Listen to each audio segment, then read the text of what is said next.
Good afternoon. Our next panel is Beyond Borders, Ukraine, Western Balkans, and Regional Dynamics. Our speakers are Mr. Vlatko Cvrtila, Rector of Vern University in Zagreb, Croatia. This is your place, Professor. Mr. Volodymyr Dubovic, Associate Professor, Department of International Relations and Director of Center for International Studies, Odessa. It's your place. Morning. Afternoon. Yeah. And Ms. Yevgenia Gaber, non-resident Syria resident, not resident, non-resident Senior Fellow, Atlantic Council in Turkey. Okay, you can change the place. Thanks a lot. We have about 30-35 minutes for our discussion, and we will start with Our Lady. The massive Russian aggression on Ukraine has been ongoing for more than a year and a half now, even, as the war is far from being over. There are numerous lessons that we can already draw from it. What are the messages and lessons that we can now draw from this war, which are useful for the especially Western Balkan states? Thank you very much, Adnan. And I will probably start from the first lesson, which you mentioned, non-resistant fellow is resistance of the people, because I think this is something that really matters in the war of aggression of Russia against Ukraine, is how Ukrainian society, Ukrainian democratic institutions, and Ukrainian people, both physically but also as political nation, have stood up against the Russian aggression. And this is the main reason why this 3-day special operation, so-called, did not work for Russia.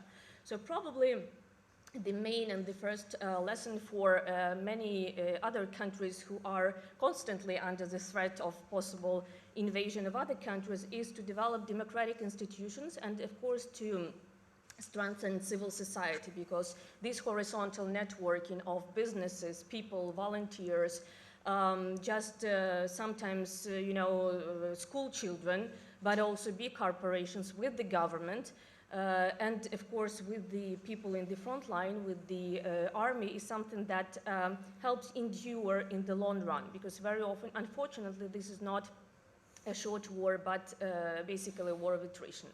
But going back to more fundamental lessons and talking about security beyond the borders and lessons beyond the borders, I think that one of the lessons would be that no war in Europe is too far from us. Sometimes, even within this conference discussion, I heard that, well, Ukraine is obviously not somewhere very close to our borders, so we have a lot to deal with in the Balkans, which is obviously not true, because it's not only about Ukraine. The consequences of this war, and I think that Volodymyr and other panelists will talk about this more in detail, is not only about kinetic warfare and about the threat of kinetic warfare in Europe, though we cannot exclude this scenario as well. It's about all kinds of malign influences, interventions, meddling into election, creation different friction points, not only in Europe, but elsewhere, like in Africa, for example, using private military companies, using all kinds of refugee crisis, migrant crisis, to create problems from Africa to Middle East to Europe. So that's why this matters, and that's why, despite everything which is going on now in Karabakh, now unfortunately in Israel as well, starting this morning, and all other problems, we cannot allow this situation with Russian aggression and invasion of Ukraine to be forgotten and to be out of the agenda. And of course, another lesson would be that Russia weaponizes everything, and that whatever we can, talk about gas supplies, economic interdependencies, we can talk about cultural ties, common so-called Slavic heritage, Orthodox Church, all kind of language and cultural organizations which are supposed to be soft power. This is where it all starts. But Sport cannot be out of politics, theater cannot be out of politics, and Russian culture is not about Tolstoy, Dostoevsky, Chekhov, as was mentioned today. I would like to echo that once again. And once you hear about close connection to any imperial power that talks about protecting you, protecting your common heritage, run away from it and defend yourself from it as soon as possible. And last point I would like to make here, I think that's also important to understand, is that Russia will attack whenever it can attack and whenever it is allowed to attack. It does not need NATO expansion, it does not need a so-called perceived escalation by the West, it does not need any bilateral problems in your relations. What Russia needs to attack you, and basically not only Russia, mostly liberal powers, but Russia as well, is vulnerabilities in your domestic politics, gaps in your defense, turmoil in your economic, financial, political situation back home, and of course frictions between your partners and indecisiveness of Western allies and all countries to defend their freedom, their territorial integrity, and their human lives. Thank you. Thanks a lot, Evgenia. Professor Tsvatila, before my first question for you, would you like to add something on Evgenia's answer? No, I think that she describes very well what are consequences and the lessons, and I would like to emphasize the very important one, that war in Europe is possible. Yeah. This is the first lessons, and it was a huge surprise that something like that is possible in Europe, especially that we were trying to develop a liberal, democratic, more stable Europe based on the international law, and everything after the Russian aggression to Ukraine fell down. And now we are in the position, what Evgenia said, that in regions which are unstable, which don't have as strong and powerful organizations for the cooperation between countries, and especially not having a strong institution inside of the state, everything is possible.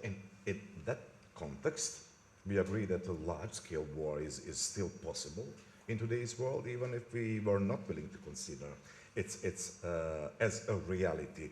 How significant are factors such as motivation, resilience, and democratic consolidation? As definitely it is the most important thing, because we know from the theory of democratic peace that democratic countries will not go into war because of some reason, that they will build their relations based on some consensus cooperation, exchange a lot of different kind of the processes and relations to stop any kind of the violence or something that will stop cooperation in the future.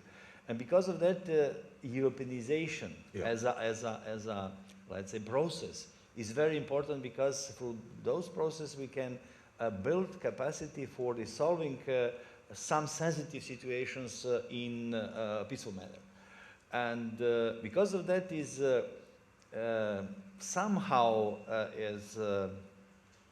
let's say some kind of the fear is arising where you don't have that kind of institutions, when you have a struggle between two or more countries. In some regions, I'm speaking about the Western Balkans, and then you have a lot of potentials for the, maybe not war like we are witnessing in Ukraine, but violence.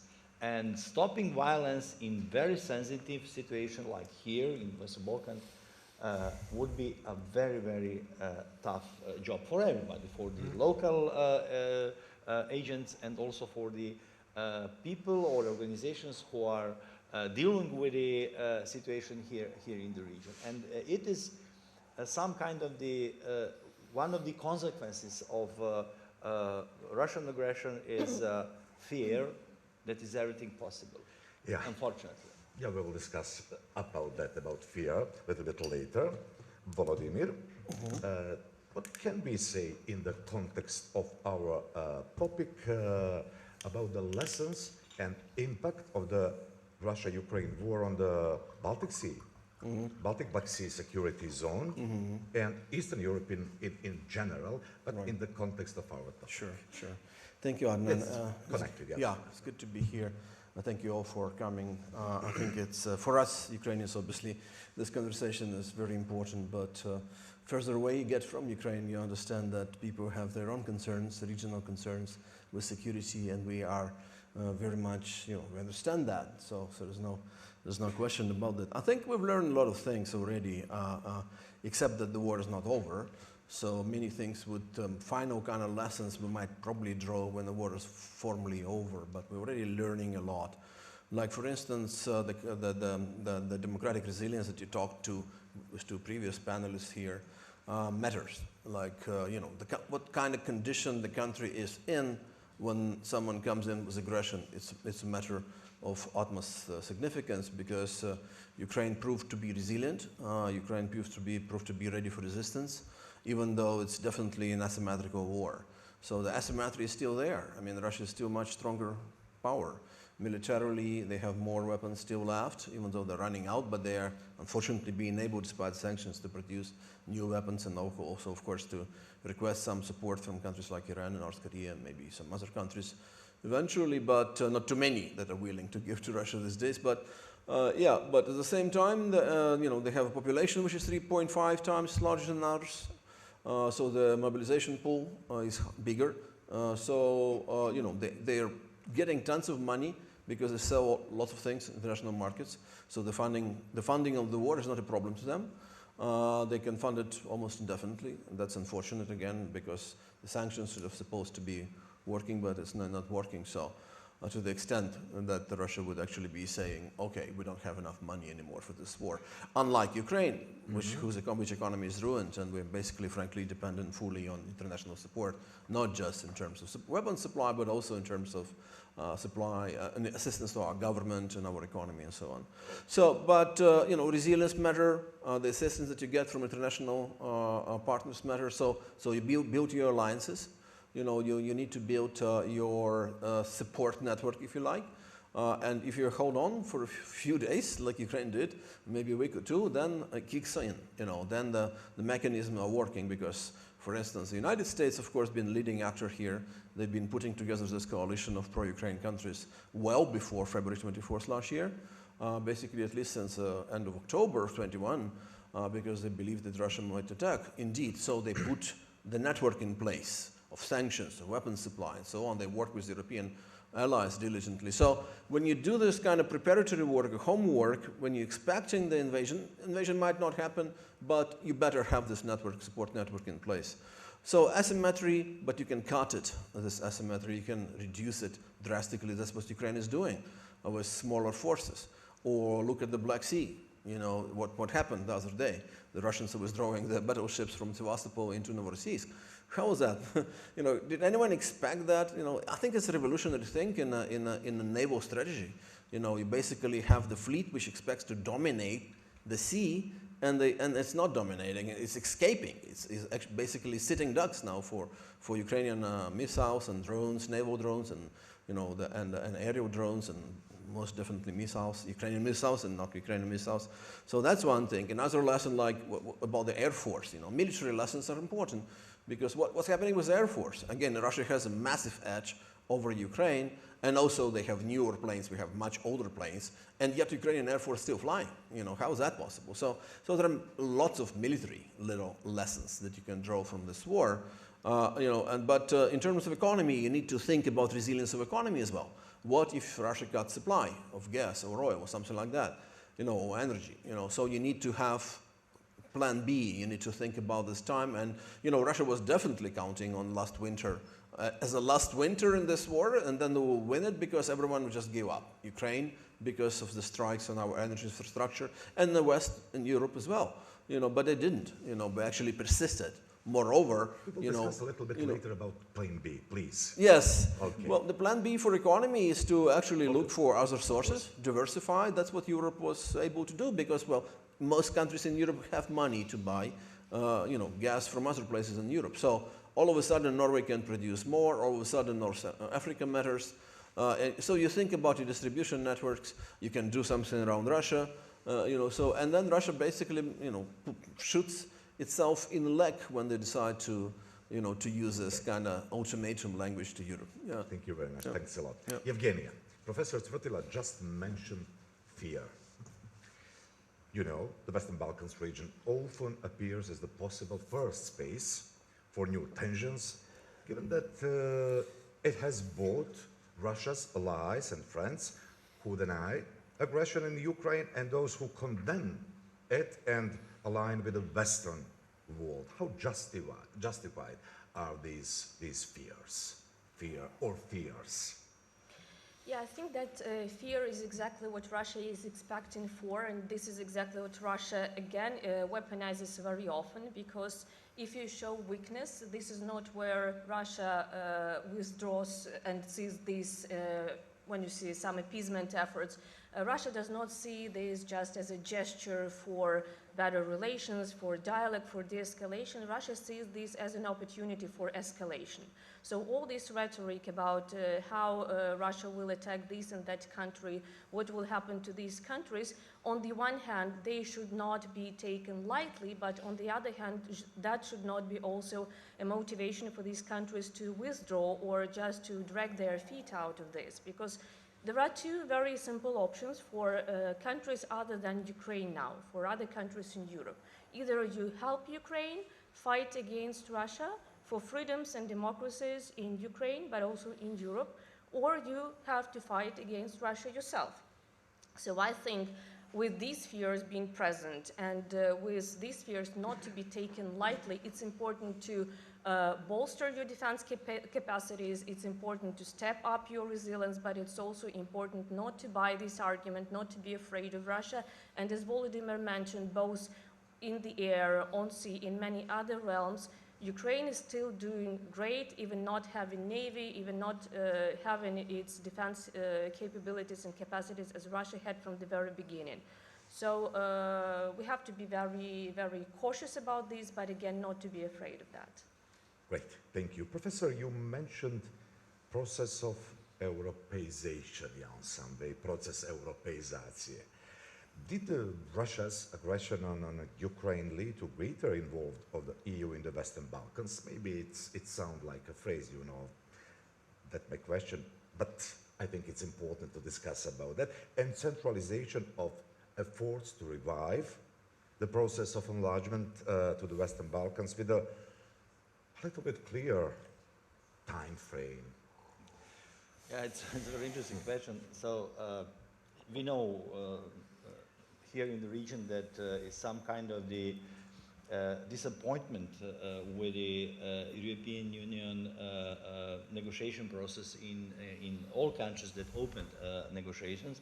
And it was a consequence, of course, of the domestic very slow transformation, and also some kind of the problems inside of the European Union about the development that process in future. We know that Croatia was last one country entered the European Union in 2013, and now we cannot see clearly which country would be next from that region because of the different reasons. After the Russian aggression, European Union really started to think more about the region, but not in sense of the support regional countries to push them to work faster in preparation for the European Union membership, but they, let's say, put more energy because of the fear that Russia will use that unsettled situation in the region to impose their interests here. So we can see that Russia had some interest here and still have and will have in the future, till situation that European Union will continue with very clear support of the regional countries for the European Union membership. And despite of the fact that the European Union invested more energy, I don't see a clear results. Unfortunately, not yet. And it is, how can I say, very dangerous situation, because if now is not time for the strong support, which time could be? And in that context, Professor, what's about with the role of the NATO in the new security environment? NATO is very, yes, NATO as an organization has very, how can I say, has a strong capacity to react very quickly on the changes of the international context, and NATO did it. So if we read NATO last documents, then we can see what is the intention of the NATO, and NATO is, let's say, a forum or platform for the unity of the West, or the countries that strongly supported Ukraine, but not only supported Ukraine, but trying to establish, let's say, a new elements for the future European order or global order. And in that sense, NATO made a very remarkable steps forward here in the region. We know that Montenegro is member of the NATO. We know the other countries is member of NATO. Still, we don't have a clear picture what will happen with the Bosnia and Herzegovina because of the internal situation. But the NATO reacted very quickly and reacted on right way. Support of the NATO to the development and transformation of the security sector in the countries that entered in NATO was remarkable. We had the opportunity to listen today Mr. Kentera that said that security sector reform, unfortunately, did not finish in Montenegro, and it's something, it's very, let's say, dangerous for the future, because if you don't have a security institutions built on the security sector reform standards, then you have a problem to realize your security interests, to discover what is going on around you, to protect your citizen and your state, and so on and so on. And NATO did, I can speak from the Croatian point of view, did a remarkable step forward to support members in the security sector reform, but that process can last a long time. Yes, capacity is here, will is here, but unfortunate results is not on the level that we are expecting for. Thank you very much. Volodymyr, what could you say about the process of Europeization, especially when we talk about, you mentioned Plan B, it's of course part of the Plan A and Plan C and D, but you know, it's important to know what you think about that, because you are from Ukraine. Yeah. Well, I think that Europeization has been ongoing and actually been accelerated by the war within Ukraine, because Ukrainians not only consolidated as Ukrainians but as Europeans, because a lot of Ukrainians see it, of course, as a war of survival, as some maybe a liberation war, maybe national independence war, because we didn't have one back in '91 when Ukraine became independent, so kind of delayed independence war maybe. But at the same time, Ukrainians see differences in mentality. Ukrainians see differences in ideology. What you have in Russia is clearly a authoritarian regime, which is maybe even now edging on totalitarian somehow. What you have in Ukraine is an open regime, and that's what Ukrainians like about it. And we're proud about having democracy in place, because we cherish it, you know, and we now have. Yep. Yeah, sorry. We now have concerns about the impact that the ongoing martial law, if you have it for too long in place, what kind of effect it would have on Ukrainian democracy, vibrant democracy and tradition, democratic tradition.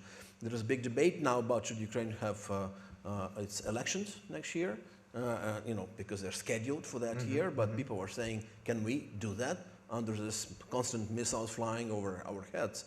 And some people are going to use it against Ukraine. I'm sure, you know, people who don't like Ukraine probably like Russia better.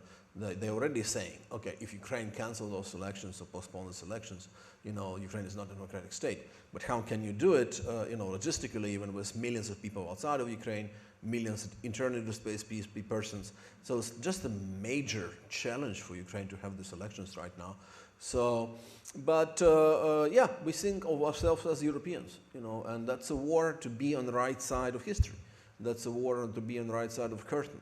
Or barrier or wall, whatever, you know. I mean, if we use an analogy from Game of Thrones, we want to be on this side of that big wall, you know, against this army, you know, led by the king of Night or Death or something like that, and we know who that is.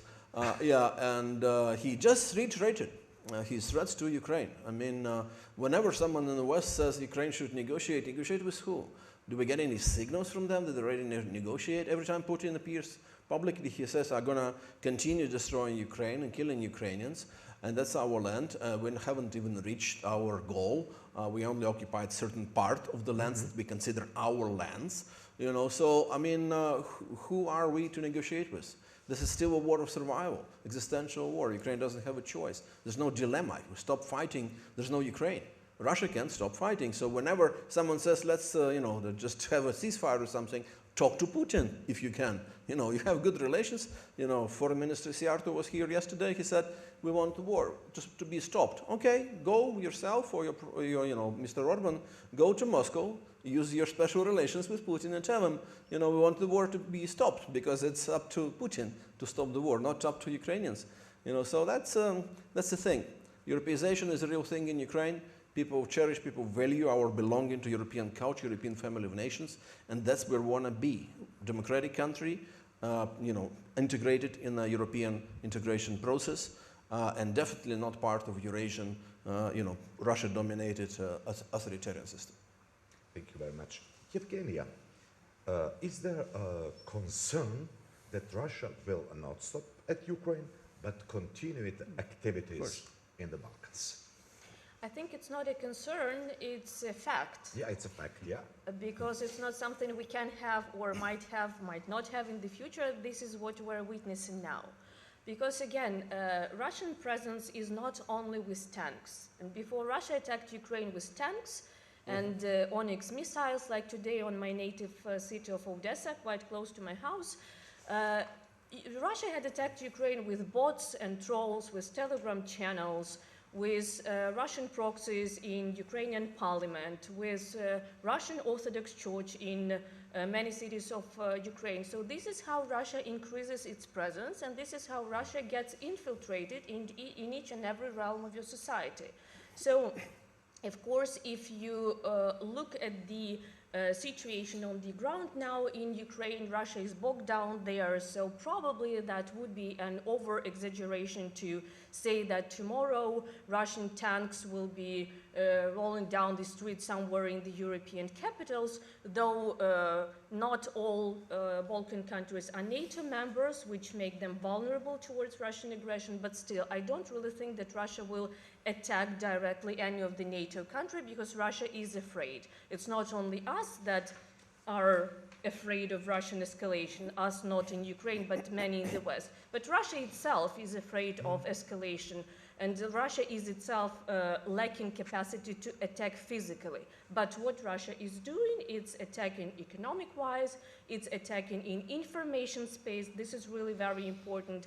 It has honorary consuls, cultural organizations, language schools, diasporas, tourists who come as tourists, but you never know for what reason they are coming, for example, and when there are thousands of them, and when they get organized in their own diasporas and associations and organizations, and they claim their rights, this is how Russia is attacking European countries. So I would say that we are in the middle of this process. And media presence as well. Yeah. Okay. Yeah. Evgenia, you are very resistant in your knowledge. Resistant fellow. We have 5 minutes more for some comments, for questions. Yep. The mic is coming. Thank you very much, Adnan. Edward P. Joseph from Johns Hopkins SAIS in the United States. Question, please, for any of our esteemed panelists, but if I could say for Professor Dilab, that for our Ukrainian friends.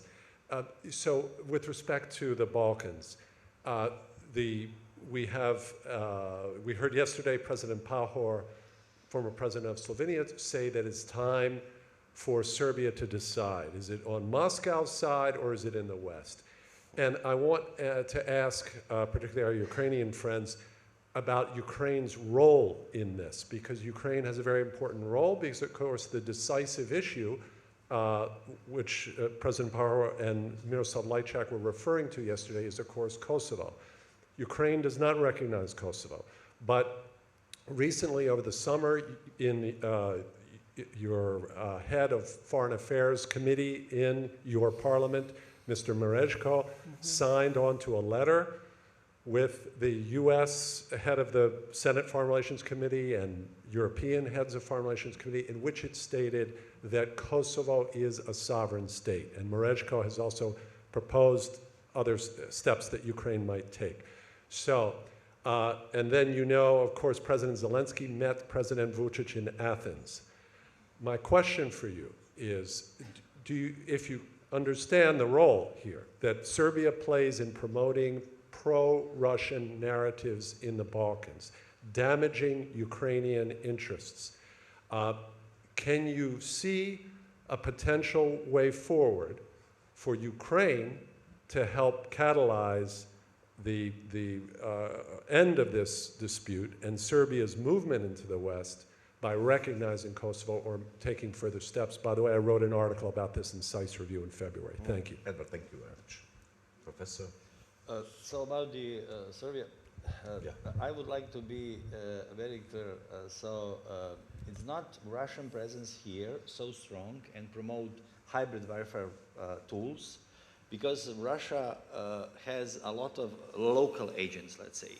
And I think that propaganda or pro-Russian propaganda is mostly in local media than in Russian media here in the region. And regarding Serbia and position, we know that in last 1.5 years, a strong pressure toward the Serbia to change foreign policy toward the Russian aggression to Ukraine. We know that they had some kind of the hot and cold approach, and this is something that is acceptable for the Russia. It's very interesting. So they are giving opportunity to Serbia to play a different role in this sense, because there is no damages for the Russia, of course, and Serbia can play a role that is a very important local player for every kind of the solution here in the region. And of course we know that the Serbian regime existed on the crisis. So if Serbia solves situation with the Kosovo, then they don't have a crisis. They need a crisis to continue their existence. And then they use that crisis very well. And because of that, they know that if they change their policy in very short period of the time, they will lose support from some part of their society. They don't want to change that situation. They will continue with the, let's say, opening crisis and closing opening crisis, a lot of different kind of the propaganda, and I don't think that they will change position very soon. Evgenia, shortly. Yes, with political parties, I totally agree that and with media as well, very often it's not Russian, but rather anti-Western or authoritarian or populist or nationalist forces inside the country, or media that would contribute to this whole pro-Russian debate rather than being purely pro-Russian. I mean, it's difficult to defend something that is so obviously evil, but there are many different ways to do that. Regarding Kosovo, there is now increasing debate and discussions in Ukraine how and when or if Ukraine should recognize Kosovo, and more experts and politicians tend to say that probably we should. I'm not sure this is now on the top of our agenda, just because we have to fight this war and to defend ourselves from Russian aggression. But when you look at how Kosovo supports Ukraine and how Albania supports Ukraine, and then obviously the reasons why Kosovo became an independent state, this very often leads to these false equations between what Ukraine had in Crimea, for example, which is totally not the case, because the situation in Ukraine is so very different, and I don't think we should have any major concerns about that. So I believe it might happen sooner or later, but now not sure if this is our top priority in Ukraine. Well, I agree. I mean, on Kosovo, we just had a discussion, actually, a bunch of colleagues yesterday at the evening reception, and we came to the conclusion that maybe if Ukraine recognizes Kosovo right now, maybe it's the right thing to do, but it wouldn't bring us any immediate benefits. And it's a difficult situation Ukraine finds itself in. So what's a bonus for us in this situation? We have too many issues to deal with. And as Zhenya said, Russia would immediately, Russian propaganda would immediately try to, to say that if Ukraine recognizes Kosovo, how can Ukraine want to get Crimea back? And we spent so many years since Kosovo proclaimed independence, including both of us in various forums, talking about how it's different. But a lot of people in the world would see it that way through the Moscow lenses, like, okay, why would then Ukraine want to get Crimea back, if Ukraine recognizes Kosovo? So it might be counterproductive in the current circumstances, but looking forward, I think it's quite feasible to think that the moment would come when Ukraine would do that. Okay, it's a time to finish our panel. Thank you very much. Thanks a lot. Time flies.